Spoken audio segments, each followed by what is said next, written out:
To watch the big game, you need a big picture. I mean, a really big picture.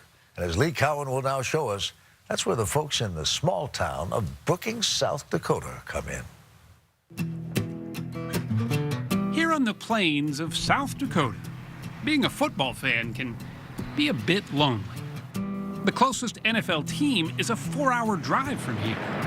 And yet, the town of Brookings, South Dakota, has a big stake in tonight's Super Bowl.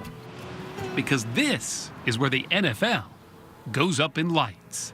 How many Super Bowls have you guys had? Oh my gosh. I think our first major NFL stadium came in possibly 98 or 99. That's when this South Dakota electronics company, fittingly called Daktronics, entered what's become an arms race to build the biggest and most vivid video scoreboards in football, including this one that will be used at tonight's big game in Arizona. If you're surprised that something that big comes from such a small place, don't worry. Daktronics CEO Reese Kurtenbach is pretty used to that. What's the reaction when you tell people you've got a high-tech company in South Dakota?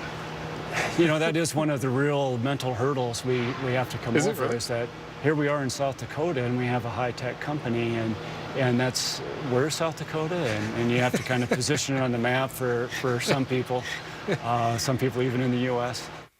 It all started back in 1968 on the campus of South Dakota State University with two friendly engineering professors, both South Dakota natives. No, we didn't have any money. I tell people we were rich in children, but poor in dollars. Al Kurtenbach, Reese's father, and fellow professor Dwayne Sander were looking for a way to help their students find local jobs. We were seeing our students leaving the state and thought we should try to do something to keep our students here. They rented space in a tire repair shop just off Main Street in Brookings and never really planned to leave. When you talk to startup companies, talk to venture capitalists, those kind of people, they always talk about the exit strategy. What's your exit strategy? And my exit strategy for the company was no exit. His first hire? A graduate student named Jim Morgan. He went on to become Daktronics CEO years later.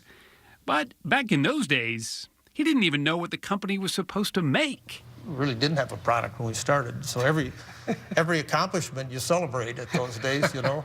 They finally put their engineering minds together to build this.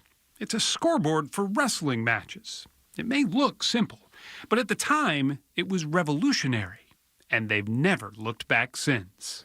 If somebody was interested in having us build another scoreboard, we were willing to do that. You didn't turn anybody down. Yeah. They were soon building scoreboards for high schools, colleges, you name it. In 1980, Daktronics was even asked to ply their trade at the Winter Olympics in Lake Placid. That was really a turning point for us. But suddenly you had, here's this little company, and you had literally a worldwide audience looking at what you guys were building here for the Olympics. That was fairly good advertising. Back then, they were timing world records. Today, they're making them. Daktronics holds the distinction of building the largest video displays in sports, specifically these, installed at the home of the Jacksonville Jaguars. Each is bigger than the field the Jags play on, 362 feet long, 6 stories high, and with a price tag to match, coming in at nearly $9 million a piece. To really appreciate the size of these things, you've got to see them in person. There's almost 22,000 square feet of screen up there. That makes my head big enough to be on Mount Rushmore. Right now, just one of my eyes is almost 11 feet across. Good God, that's disconcerting. The NFL is counting on bigger being better, a way to entice fans off their comfy couches to buy tickets to see the spectacle in person. You have many great reasons to stay home. You have your 62-inch HD in your man cave or whatever it is. You have great reasons to stay home. I need to provide you with a different kind of experience that you can only get in a venue. I will go to flags behind it. Larry Rosen is the executive producer of the Jaguars Big Screen Entertainment. I mean, the resolution on that is better than what you'd get at home. 4 times better than what you get at home. The screens are a constellation of millions of LEDs, about the size of a small thumbtack, spaced about a half an inch apart.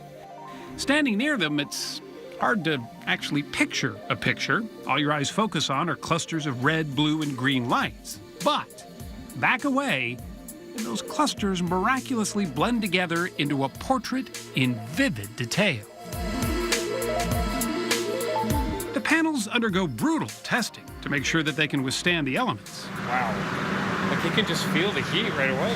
Oh, yeah. Everything from the steamy heat of Sun Life Stadium in Miami to the pounding rain and snow of Chicago's Soldier Field. Some are even submerged in water.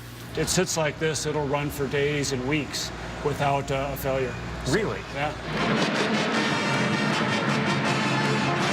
But perhaps the biggest test for Daktronics has been the students at SDSU, where Al, long since retired as a professor, still rarely misses a Jackrabbits game, under his scoreboard, of course. In the early 80s, only 22% of engineering graduates here actually found work near Brookings, South Dakota. Oh, yeah, there it is. But today, that number is closer to 62%.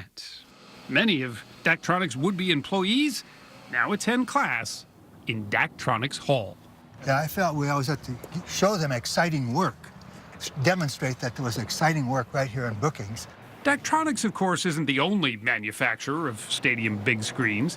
Mitsubishi turned heads years ago with this massive display at the home of the Dallas Cowboys. But it's Daktronics that has just been awarded the contract to build the biggest scoreboard to date, called a Halo board. It will ring the top of the new Atlanta Stadium. The only way for this screen to get any bigger is for the stadium itself to grow. I mean, is there some point, are we approaching sort of the biggest they're going to be?